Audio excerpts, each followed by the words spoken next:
So really, I've had, 4 jobs in my whole career, all automotive related. When you're involved and on the front lines every day, you really know what your customers are asking for, what they're disappointed in. I think the future of the aftermarket, it's just poised for significant growth.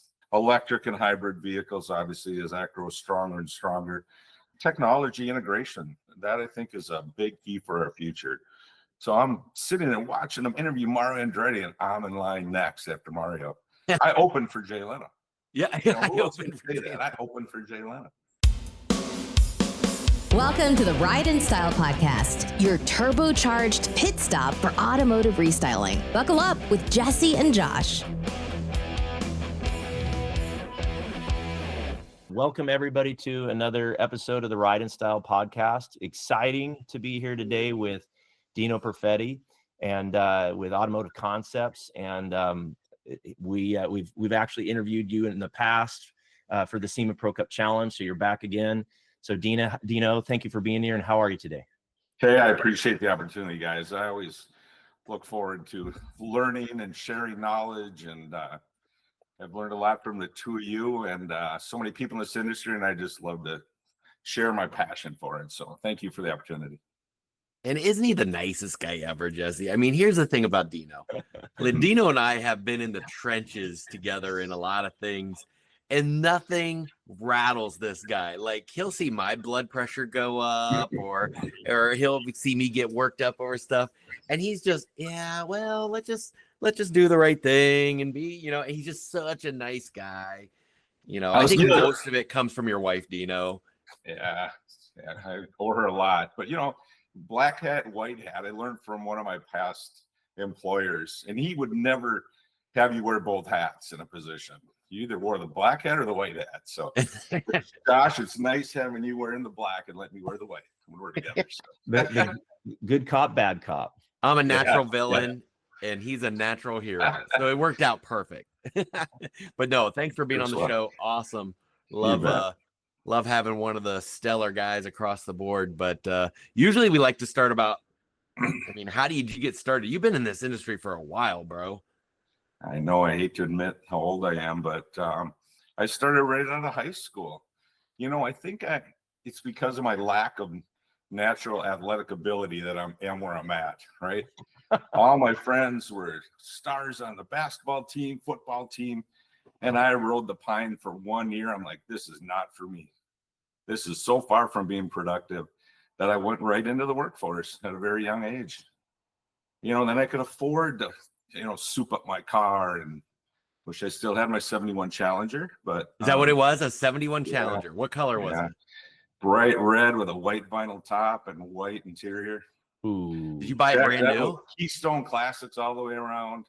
I was ahead of our time. I took red trailer lights from the semi industry and put them all in the wheel wells and under my car. It lit up red, which is highly illegal that I find out now. But yeah, but that's you. So you did rock lighting before anybody else did. I did, no doubt. Did you buy it brand new? I did not. No, gosh, no. Well, yeah. I'm not that old, Josh. No, my dad. Do you remember how much you paid for it? My dad bought it for my brother and I think he paid $3,000. And so what year would that be? I would have been 7 years old, the car. Yeah, and nobody knew my brother was part owner of this car. Never. You just drove it everywhere. Yeah, no doubt. But I love that car. So anyway, that's how I got started. So I thought, if after school, if I'm not going to be riding the pine, watching my buddies play ball, I'm going to go out and make some money. So I started pumping gas. And it's a funny story. My son, who's 22 now, 10 years ago, we stopped at a gas station. We're going to a car show with a 67 Cutlass convertible. And I say, bud, I got to get some gas. So I get out and I flip down the back license plate and I start taking the cap out. Dad, what are you doing? He had no idea why I was looking for a gas cap under the license plate. It just shows how times have changed so much, right? But anyway, so I was working at a filling station, and I started wrenching on some cars, doing some oil changes and brake jobs at a pretty young age, right? Driving the tow truck, when somebody got stuck in the snow. And a gentleman that owned a big warehouse chain, Reliable Automotive, Fred Falk, at his warehouse across the street from where I work. He come in with this Cadillac DeVille, beautiful car, just a super nice guy. So he said to me, hey, why don't you come across the street and work for us? We got semi trucks filled with custom wheels. We need somebody like you to unload them for us. So that's how I started in the business, Reliable Automotive, who eventually sold out to Aerospeed, who eventually sold out to Keystone Automotive. So, but he had 10 locations around the U.S. It was amazing. Let's just show you how old I am. He had satellites on top of these warehouses at these 10 locations that would talk to each other. I mean, this was 1980, right? So you could sit at your computer screen and know how many wheels were on the shelf in Dallas. It was like unheard of. I went home and told my mom and dad, they're like, what? You know, that just shows you how far things have come. It was like a 50-inch satellite on top of these warehouses talking to each other. And it was cutting edge back then. So, well, nowadays we have the cloud. He had, exactly. He had the roof. Exactly. So a year later, I was watching these guys in the sales office go, man, they've got headsets on, little microphone, like air traffic controllers, and they're laughing and having a good time. I go, that's where I want to be. You know, so I stepped into sales and blew away a lot of those older guys, you know, because I was passionate. I just had fun doing it. And then they later moved me into purchasing. I think I was 22 years old now. I was signing purchase orders for semis full of custom wheels, Keystones, True Spokes, Rocket wheels, you know. So then they flew me out to California to tour these plants. And I was just hooked. I never looked back after that. I just loved everything about it. And I met so many great people along the way. Quick story about going to California. One of the wheels companies that I purchased from, Carroll Shelby Custom Wheels. I don't know if you even knew he had a custom wheel company. So anyway, we just toured American Racing, True Spoke. We went over to Carroll Shelby Custom Wheels, and we're sitting in a conference room. There's 10 of us in the conference room, and I asked the sales manager next to me, hey, where's the restroom at? I got to use the restroom. And Carroll was sitting on the other side of him. I had no idea who this guy was. And he leans on and goes, hey, you can use the restroom in my office. It's right through those glass doors. So I walked through these glass doors, and I'm looking at this office like nothing I've ever seen before. I went into his bathroom, and I tell that story to people. But the toilet seat had poker chips embedded into it. I never forget that. I was in Ford versus Ferrari with my son a couple years ago. And I go, Bud, that guy right there, Carroll Shelby, and in his bathroom. And he just lied. You did not, Dad. But he ended up believing me. So anyway, I had no idea. Back then, he was already through the whole Le Mans deal and things. I was too young to really appreciate that. I wish I would have really known what a legacy I was witnessing back then. But anyway, so I enjoyed that. After you worked there, is that when you went to Waldock? No, I took a short stint with E&G Classics. They had a branch here in Minneapolis, and that's how I got my teeth on calling on car dealers, and I enjoyed that. What were you going for? Were you a sales rep or what? Sales rep, yeah. I would go and call on car dealers. That was doing my first SimCon tops and Crown Effects packages and pop-up sunroofs. And it was cutting edge, and we came out with an electric sliding sunroof. You know, like, wow, you got a sunroof that's electric. Did you ever do the Continental kits on the back? Oh yeah, a lot of grills, a lot of Continental kits, T-tops. Yeah, that was fun.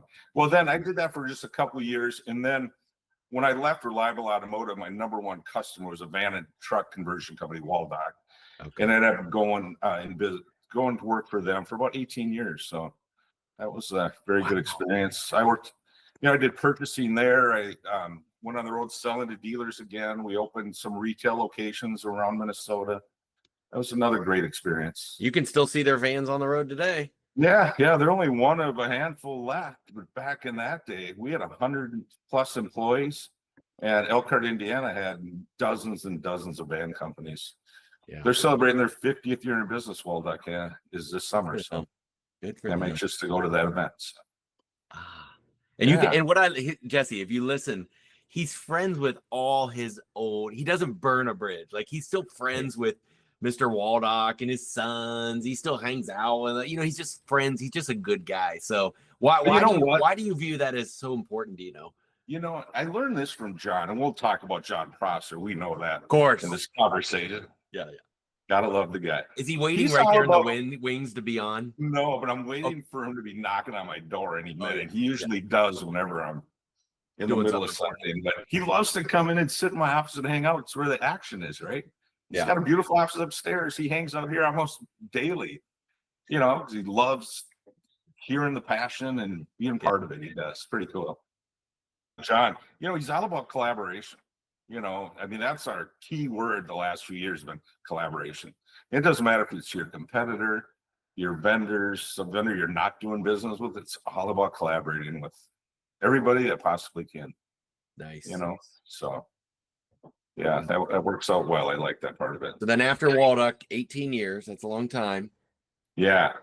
I did go out on my own with two other gentlemen. The three of us were going to start a company, Velocity Motorsports.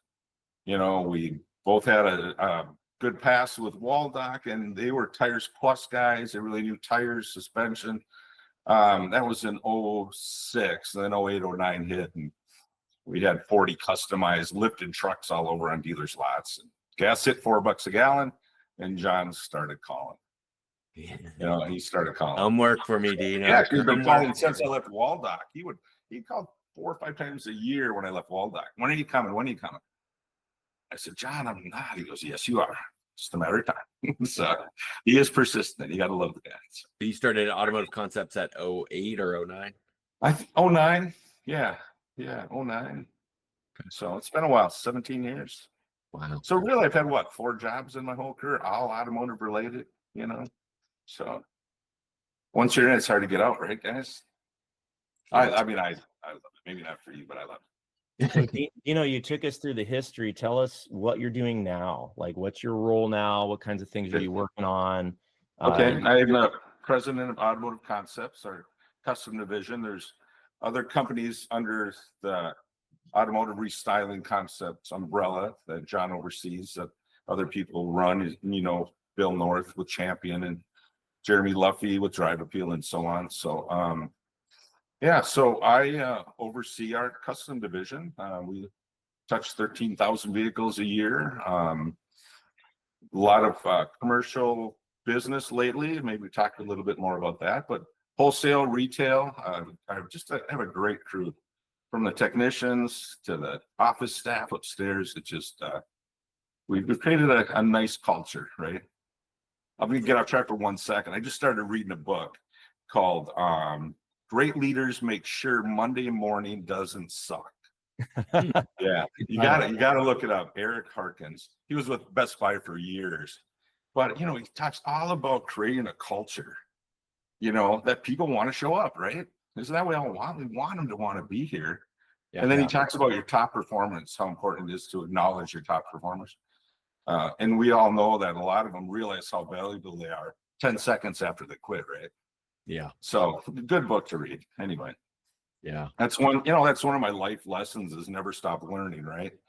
I mean, you can't. Anyway. And what's been one of your biggest challenges in your career? I know that you've seen a lot, so I'm curious what were some of the challenges that you had to overcome? Changing with the trends and with the times. I mean, a lot of people don't like change. I do. I like change. I don't like changes in our staff, right? You want to create a team that want to be there every Monday morning, right? But changing with the trends and the way things have changed over all the years, that's probably been the toughest challenge. But it all goes back to learning from others, joining this Restylers United group that Josh is a part of. I mean, constantly learning from these guys that are doing the same thing I'm doing every day, day in and day out. They have the same struggles, the same successes and failures. So it's great to learn from somebody else's failure, isn't it? So yeah, that's been a challenge, changing with trends. But so let's talk about Automotive Concepts for a minute. So you're touching 13,000 vehicles a year. How many dealers do you work with, roughly? Total over the year, a couple hundred. Yeah, a couple hundred. But on a daily basis, as you know, I mean, there's some a lot stronger than others, right? Sure. And it's all relationships, right? So, on a monthly basis, I would say in the 60 range. Yeah. 60 on a monthly basis. So what are the popular things right now? If a restyler's listening, what are you guys doing? A lot of for the car dealer, and also you guys are very strong retail. So what are some of the retail products, and then what are some of the dealer wholesale products? Yeah. Retail, I got to tell you, leather's been good for us retail lately. Good. I just yesterday sent John a message, 5 leathers today. That's a new daily goal. So now we want to shoot for 5 a day, which, it's a decent number, right? I mean, there's others that you sold or installed? Sold. Yeah, oh, nice. sold. Yeah. You can't install that many a day if you don't sell them any, right? So, true. Very true. So our retail guys have done a great job selling leather. They love getting those calls, those leads. Jesse, as you know, marketing plays such a big part in our retail world, and we're constantly watching that and watching all those trends are changing. So that's a challenge as well, obviously, but it can all be overcome just by choosing the right circle and having the right people working with you and helping you guide through that. But leather, and on the dealer side of things, paint protection film obviously is a huge category for it. And our sister company, P&L Automotive, they're #1 volume restyler for 3 years running. They do a heck of a job. So, and we feed them business from our location. We're 12 miles apart, and they feed things our way as well. Spraying bed liners, window tint, and things like that. So what sets you guys apart from, let's say, your competition? I mean, like, for instance, I know you guys have like a paint booth. Yeah, what? I'm sorry, you said paint? A paint booth. Oh yeah, we have 2 downdraft booths. We put them in as soon as we moved in here 17 years ago. So that sets us apart. We do hydrographic dipping, which there's only one other tank in town that I know of. We're really going to start working on that. We right out of the gate we did a bang up job with it. Now we're starting to work it back into some packages. So, one-stop shop. I met with we did a mailing to commercial contacts, commercial fleet contacts in the 5-state area, and sent out 500 a day through our Zoho CRM. And the gentleman emails me right back like 30 seconds after we sent it. He goes, "Your timing couldn't be more perfect. I'm not happy with my upfitter."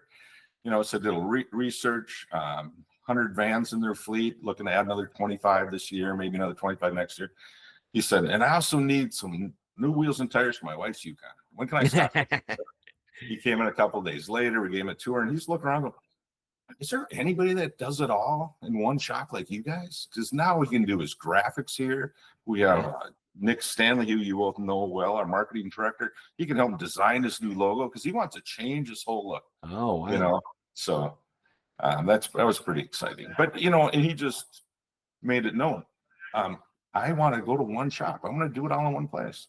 I don't have to worry about shipping these vans to 3-4 different places to have the racking done and the bed liner and everything. So that's our big advantage, is a one-stop shop over our competitor. We have a handful of competitors that do a couple of the areas that we are in, but there's nobody that does it all like we do in our market. So very fortunate for that. And one last question I'll ask Jesse. Then Jesse, what are some of the companies you guys have merged with or acquired in your market? So P&L, we know that's a sister company. Yeah. Classic Soft Trim. Yep. The local branch here. We brought them into our fold 5 years ago now. Mm-hmm. And then Leroy's Customs was another, Todd Cabrera, who's a great team member of ours now, and does great on selling to dealers. He brought us the ARE topper line, which has been a great addition to our team. Whatever happened to the E&G guys in town that you used to work for? Oh, Mike and Leon Cook, they got out years ago. Did they? Did, unfortunately. Yeah, a couple of good guys. I enjoyed that, but that's about it that I can think of. Leroy's. Okay. Yeah. You mentioned earlier John Prosser. He said we might talk about him. So I'm curious, what's it like working with an entrepreneur like that? You guys are pretty close, and I just love to hear a little bit more about that relationship. And what would you say about John?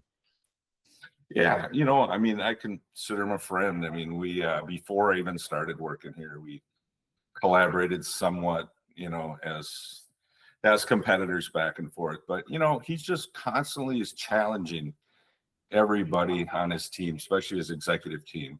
and he doesn't challenge you in a way. He's a visionary, right? He goes out and finds ways for us to create excitement in our area and increase gross profit, right? At the end of the day, that's what it's all about. But yeah, he's taught me a lot. Right now we're on a big kick. People buy from people they know, people they like, and people they trust, right? Well, that's even in your personal life, not just your work environment. So, right above my door here in the office, it says that exact thing. And, my salespeople come in and we'll be talking about our Toyota business in town, which isn't as great as it should be, right? And I'd say, well, let's talk about Burnsville Toyota. Who there knows you, Daryl? Well, I know this guy, that guy. I mean, does he like you, Daryl? I mean, and does he trust you? I said, something tells me if he knows you, he's going to like you, Daryl. We know that, right? And if he likes you, you're going to earn his trust. But why are we not doing any business there, right?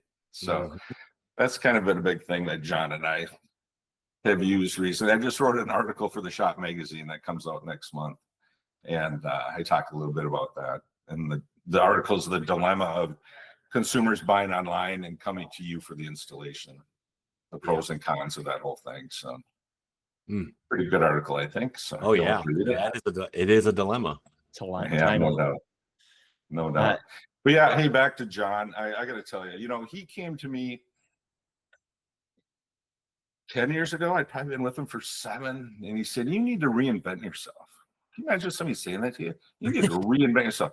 I mean, I'm looking in the mirror going, "Hey, I don't see anything wrong. What do you mean reinvent?" Well, I had heard him say that to another team member a couple years earlier, and then I watched what she did over the next couple of years. It's like, wow. And the reason was that she had an account base of a group of dealers that, and it was in the finance division of our company, that ended up bringing that in-house, right? So she lost a big part of her business. Well, she found out how to reinvent herself, and she made up all that business and then some. And now she's still 10 years later is a very valuable, employee of ours. So when he said that to me, I'm like, what? I had to think about it, right? Came back a couple of days later and said, you know what? I want to get involved in SEMA. SEMA is a governing body of our industry. I mean, there's so much knowledge there. People have been in it for years, and I want to get involved in that. He said, great, do it. So Josh, you were a big help in helping me get started there. But I mean, it was maybe let's pivot there for a minute, because SEMA is a big part of our relationship, but also just everything you've done. And so, and listen, SEMA Pro has been around for a long time. However, I mean, it wasn't always as many restylers on SEMA Pro. It was very manufacturer heavy. Right. And you were, in fact, the first chair that for SEMA in like 20 years that was actually a restyler. So why do you think that made a difference? And then with the, Pro Cup Challenge, what were some of just talk a few minutes about those challenges and those good moments that you had. Absolutely. When you're involved and on the front lines every day, you really know what your customers are asking for, what they're disappointed in. And the manufacturers, they do a great job listening to restylers and, asking questions. And some of them even travel with you on the road to try to hear it firsthand from your customers. But when you're face to face with a GM at a dealership, and you're building that relationship, I mean, a restyler is one that needed to take Pro to the next level, right? Because they would be able to bring those challenges to the table and have all your select committee members, work together and find solutions to those challenges, right? I think that was a pivotal point in Pro, where we could bring that. Josh, yourself, and myself, and we had 5 or 6 other restylers on the select committee, and it was just time for them to take the lead for a while. So, but the manufacturers played a big part of that council as well. What's your proudest moment of SEMA Pro? I would have to say winning that first Pro Cup Challenge. I mean, it was the first year. Yeah, I don't know if you can see that trophy behind me there, Oh, Josh. yeah, I see it. I see it. You competed that year, and Yeah. there were some great builds that year. I did not think we were going to go home with that trophy. I did not. So that was a very proud moment for our team, for the guys on our and women on our crew that helped design that package, put it together, and build it. I mean, they were all so proud. I went to Vegas with that vehicle and came home with the trophy. So I would say one of my proudest moments. Yeah. As far as the most memorable Yeah. moment, What's your most memorable? yeah, I would have to say I was being interviewed by Kevin on the main stage. Yeah. OC, am I saying his name right? Kevin? Yeah. Yeah. Okay. So he was interviewing me on the main stage. I just became the chair elect, actually. And they're miking me up to go on stage for an interview. And I look up and they're sitting in the seat in front of me. It's Mario Andretti. So I'm sitting and watching them interview Mario Andretti, and I'm in line next after Mario. You know, I mean, I idolized that guy for years watching him race. Yeah. So anyway, did you at any time, did you say, Mario, do you have a personal bathroom here? Didn't even think of it. Didn't even think No. of it. Oh, okay. Go ahead. Probably been more proud of that. Yeah. Sorry, Carol, but anyway.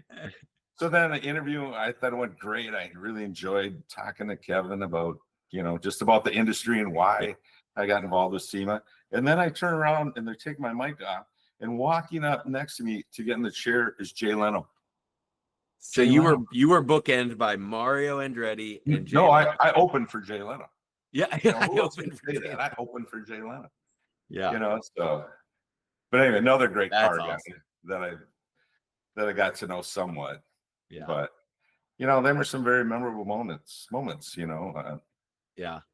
There's so many others. Vic Edelbrock, Linda Vaughn over the years. I mean, goes on and on. So what would you say to people who don't really know what SEMA Pro is, or they're on the fence, or why should they get involved in SEMA? Because you and John, you had to reinvent yourself, right? You were like, right. Okay, and I want to join too.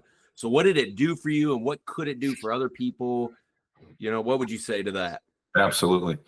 It put me in alignment with guys like yourself, Josh, and all these other restylers, and be able to sit across boardrooms with manufacturers, presidents and sales managers. It's just collaborating with them has been amazing. I mean, I've learned more through that experience probably than anything else in my career. Just how people do business, the right way to do business, and how to choose the right products to bring to market.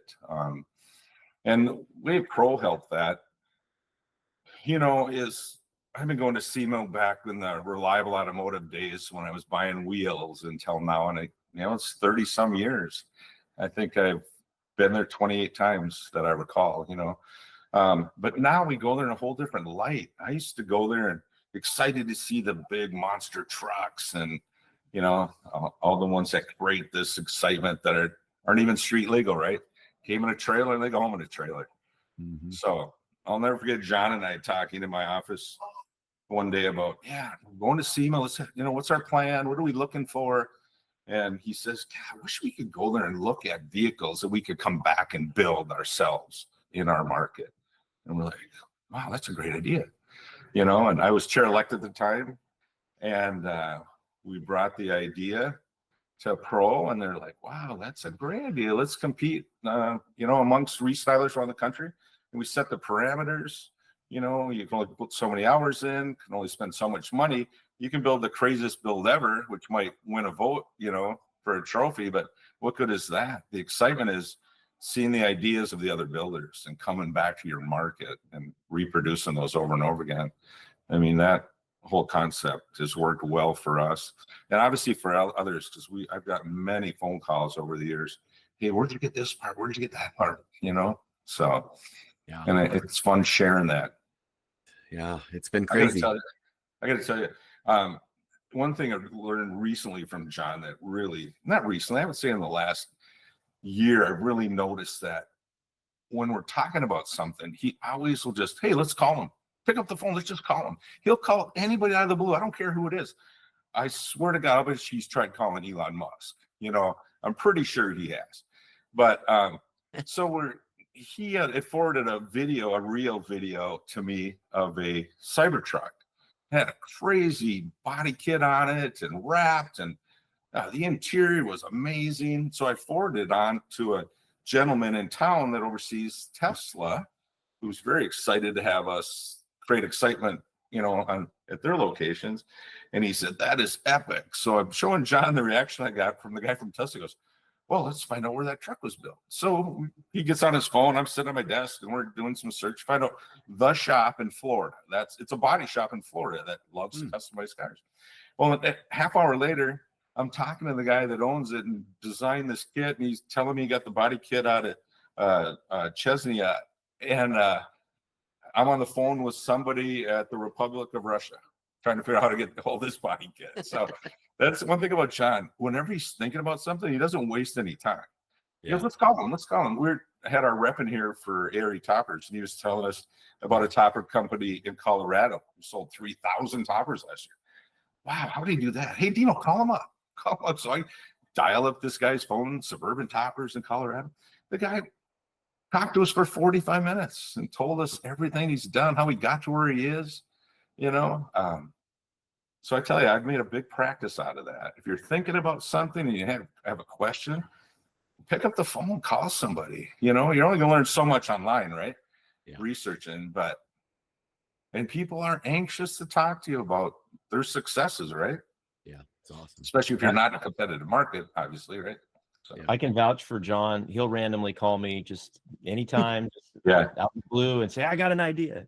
Yeah. And it's great. And he's always really excited. And it actually pumps you up with energy. And everybody likes getting a good, positive, excited, call about the future. So without a doubt. Speaking of which, what excites you most about the future, Dino, or of your business, or maybe the industry, or what are you most excited about right now? I think the future of the aftermarket, it's just poised for significant growth. There's so many key trends and things that are coming that are really going to be opportunities for us. Electric and hybrid vehicles, obviously, as that grows stronger and stronger. I mean, and technology integration, that I think is a big key for our future. Smart features, infotainment upgrades, driver assist systems. I mean, it's just going to create some great opportunity for all of us. So, and, aligning yourself with manufacturers that are on the cutting edge of those products and are looking at the future is going to be the key, working close with them. That's what helps so well at our RU meetings that we have when these vendors come in and get the stage to tell us what they're working on. And they're really there to get our feedback. There's, 17 people in the room that are, kind of the top of the industry, right? So they value that time in front of the group and, what they can learn and come to market with. So what I love is what you're talking about there. I mean, I was on a radio show not too long ago, and the guy's an avid driver. He loves cars, everything like that. And he goes, I can't imagine being an autonomous vehicle. And I'm like, I'm the exact opposite. There is nothing I would love more than to be in an autonomous vehicle. You and I both. Because I was literally driving yesterday on my way home going, man, I wish this car could drive itself so that I could crush out a couple emails, get on the phone, do a few things instead of, I don't want to do distracted driving. That's dangerous for everybody. But I would love, and then I'm sitting there thinking, if I did have that, I would like to have a little desk, and I would have to have a little thing here. And I'm like, who's going to install that stuff? Right. That's going to be us. Right. Absolutely. Yeah. I'm waiting I'm ready. So I drove in an autonomous, didn't drive, I rode in an autonomous vehicle back in 19. I was at SEMA. I love bringing my wife out there. She enjoys meeting up with all you guys on a yearly basis. And anyway, so we're checking out of our hotel, and I got on my Uber app, and it said, would you be okay with an autonomous vehicle? I'm like, what? This is 2019. I thought that was technology 5 years from now, right? I said, absolutely. My wife's going, no way. Tell him no. I don't override her too much, but I really wanted to see this car, right? So we get our suitcases. We're down in front of the hotel, and a BMW X3 shows up. I'm like, where are we going to put all our suitcases for one thing? Yeah. And it had a name across it. Activa, it said down the side of the car. And I'm like, and there's two dudes in the front seat. I'm like, wait a minute, that doesn't make any sense. So we loaded our suitcases in. There's suitcases between us in the back seat. And I go, what are you guys doing here? And they says, well, we'll show you. So the one guy in the passenger seat worked for Activa, and it was all their software and their technology that made this car driverless. And in the state of Nevada, on private property, you could not use this technology. So he had to drive it until we got to the street. He pushed a button, turned around, and talked to us all the way to the airport. Never looked at the road, drove us the whole way. And I'm just like, this is so cool. Yeah. You know, and then the first corner we went up to on Paradise, there's 100 people trying to get across, you know, the road. The light turns green for us to take a right, but we had to wait till the crosswalk was empty. I'm like, oh, we're going to be sitting here for 5 minutes. Well, as soon as the car noticed there was a break between the people, it was like a Tesla screen, you know, different colors of people, how close they were. It went when it found the opening to go. And I was just, in 2019, I was pretty impressed, right? I'm like you, Josh. I would jump in one tomorrow. Yeah. So what about you, Jesse? You going to jump in there in Seattle? I mean, you're going to have them before I have them. Oh, I'm even just like you guys. I'd rather just take a nap. take a nap. Yes. I love a sleeping. half-hour nap on my way home. Love it. Yeah. Wake me up when you get there. Yeah, I'm in. Dino, how do you approach work-life balance? I know you also are a family man. You got a lot going on. You know, you're not just all about work. Or is it a myth in our industry, or can you actually have some balance? I think I've learned to balance over the years. I was not very good at it early on. And, you know, I met my wife. She had 3 girls, 3, 6, and 9. And I wish I would have spent more time with them, but that's when I was really working on my career during those years. So I regret that part of my life. But when my son came along and our first child together, I thought, you know what, I need to change the way I'm doing things. So I started coaching all the sports he was in and encouraged him all the way and decided what he wanted to do, and got a lot of joy out of that. And I would have had that with my daughters as well if I would have did things a little differently. So I think as we mature, even talk about, you know, I mean, what have you even recently ran for public office? Yeah, I put my name in for the city council of a small town I live in, 13,000 people. And I decided on the national night out, all my neighbors are in a cul-de-sac. I'm cooking homemade French fries and we're eating hamburgers and hot dogs. And I hear one of the city administrators go, oh, we need some change in our city council. And I'm thinking, oh, if I could do that. And 30 days later, I had a full campaign going. I received 1,820 votes. I was 23 votes shy from beating the guy that has been doing it for 12 years.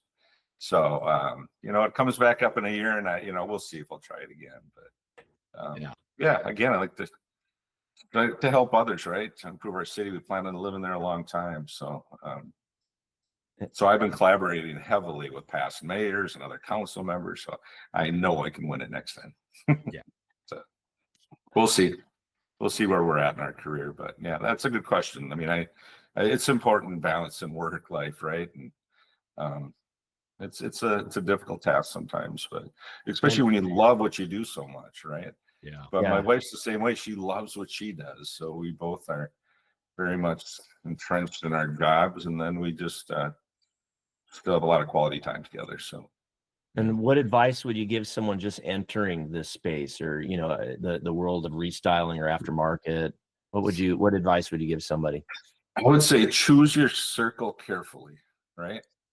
I mean, if you know, like I say, you know, never stop learning, wake up with gratuity. I mean, those are things I live by, but choose your circle carefully. I mean, personal or professionally, especially professionally, right? I mean, until I reinvented myself and got to know all these great people in the SEMA organization, and I surrounded myself with people that, you know, they helped me grow. And it's been 10 years now. And I'm so thankful for that time that those people gave me to help me grow in my career. So that's what I would say. Get involved, you know, volunteer, you know, but you can't be a sponge. You'll get everything out of it that you put into it. If you don't put anything into it, you're not going to get anything out of it, right? I tell you, we do a lot of shows. We love doing shows in our town. You know, the Minnesota State Fair brings, you know, a couple million people a day go come through the fair. And you know what I tell my employees? If you don't want to be there, I don't want you there. You know, because if you don't want to be there, our customer's going to know it, right? But they do want to be there because it's such a great opportunity. And you're meeting people. Now, at a state fair, it's only a small percentage of those maybe looking for your products, but we bring a lot of excitement to every show we go to, and it just creates conversation. And yeah, we very much enjoy doing our shows here. You guys do a great job with it. Everything you do, whether you're in the Pro Cup Challenge, whether you're doing a fair, whether you're doing an auto show. I mean, it's got a little star behind AC, and that's truly what it is, man. You guys do an awesome job. And listen, personally, you've helped me a lot, and we were on our time on Pro, and with my business, so you're always there, available and helping out. And whether I have a question or whether I need talked off a ledge or whatever, you've always been there to help me out, and I thank you for that. But also, I just know that, people at SEMA in general are very thankful for a lot of the heavy lifting you did and a lot of the hedgeways on Pro Cup Challenge, and it's become a staple now. So, and you were a big part of that. So thank you so much for all the time. And you didn't get paid $1. All you got was a trophy, and that's because you won. But you never got paid $1, and you still have a fun smile on your face no matter what. Hey, but those things I learned and brought back into our business, it paid for itself hundreds of thousands of times over. So, and it's helping me build a great team of people that are passionate about what we do. I mean, it's just it's a fun business. Monday mornings do not suck for me. If you get a chance, you got to check out this book. This guy's pretty sharp about building a culture in your business. So I'm anxious to finish this book. And you know where I learned about it? I watched the podcast. There you go. A guy that became a good friend of mine was the CEO of Best Buy. He started selling computers at Best Buy when he was 17. And when he turned 52, I think, he became the president. And now he's retired, Northern Minnesota, and he does a podcast. Ordinary people doing extraordinary things. Pretty cool deal. He wants me to be on his podcast too. So that's where I learned about this book. So that's awesome. Yeah. So I love and appreciate what you guys are doing with this, without a doubt. Well, any other questions, Jesse? Well, I was just going to ask Dino, where can people follow you or learn more about what you guys are doing? Maybe mention your website and little shameless plugs. Okay. So it is. We didn't talk about much about Champion automotive products, but we won't get into that. Maybe that. Well, listen, Bill North, we had had him on. We did a live. He did it live he was in China, I think. Oh, nice. When we did it. But yeah, if you want heated seats or sunroofs or Tesla tops or Bronco tops, go to championseatsystems.com. There you go. Thank you for that. Again, I love talking with people, and especially people in our industry, building relationships. So they can call me anytime. Automotive Concepts, ac-mn.com. You'll find out all about us, and pick up the phone. And if listen, you're thinking about it, and call. Nick's going to be mad if you don't throw out those Facebook and Instagram. Oh, yeah. You know what they are? No doubt. I don't. Sorry. Tags. Look for Automotive Concepts AC on Instagram and Facebook. And Nick does an awesome job for you guys. He does. We have another great team member, our marketing director. So we're blessed to have him. Yeah. So. Well, thank you for everything you do. Appreciate you being on with us. And I'm surprised we went 40 minutes without John jumping in on this. So that's great. And there you have it, another high-octane episode of the Ride in Style podcast. Revved up and ready to go. Your hosts, Jesse Stoddard and Josh Poulson, shifted your automotive game into overdrive. If you're hungry for more insights, trends, and game-changing interviews from the automotive restyling universe, don't forget to hit subscribe and leave a glowing review. We'd also love for you to share this podcast with your gearheads, installers, and auto lovers network. Because remember, knowledge is power, but shared knowledge turbocharges the whole industry. For more expert resources to supercharge your business, cruise on over to autostylemarketing.com, your one-stop shop for everything automotive marketing. Until next time, keep those wheels spinning and your passion ignited. Thank you for riding in style with us. See you on the next lap.